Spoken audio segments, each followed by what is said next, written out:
Welcome to బీజీఎన్ Telugu updates. బంగాళాఖాతంలో కల్లోలం సృష్టించిన రెమాల్ తుఫాన్ తీరాన్ని తాకింది. బెంగాల్, బంగ్లాదేశ్ మధ్య ఈ తుఫాన్ తీరం దాటినట్టు వాతావరణ విభాగం తెలిపింది. దీని కారణంగా బెంగాల్, ఒరిస్సా తీర ప్రాంతాల్లో భారీ వర్షాలు కురుస్తుండటంతో రెడ్ అలర్ట్ ప్రకటించింది. ఇక రెమాల్ తుఫాన్తో 2 తెలుగు రాష్ట్రాల్లో భారీ వర్షాలు పడే అవకాశం ఉందని వాతావరణ శాఖ వెల్లడించింది. ఇప్పటికే ఏపీ, తెలంగాణలోని పలు జిల్లాల్లో వర్షాలు కురుస్తున్నాయి. నాగర్ కర్నూలు జిల్లాలో ఈదురుగాలులు బీభత్సం సృష్టించాయి. జిల్లాలో ఏకంగా 7 మృతి చెందారు. తాడూరు శివారులో రేకుల షెడ్డు కూలి 4 ప్రాణాలు కోల్పోగా 2 పిడుగుపాటుకు గురయ్యారు.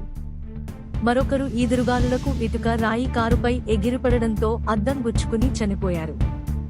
వికారాబాద్ జిల్లాలోని పలు మండలాల్లో ఈదురుగాలులతో కూడిన భారీ వర్షం ప్రజల్ని భయపెట్టింది. గాలి దుమారానికి ఇంటిపైనున్న రేకులు కొట్టుకుపోయాయి. ధారూర్ మండలంలో విద్యుత్ స్తంభాలు, చెట్లు నేల కొరగడంతో రాకపోకలకు అంతరాయం ఏర్పడింది చేశారు జీహెచ్ఎంసీ ఉన్నతాధికారులు. Like, comment and subscribe.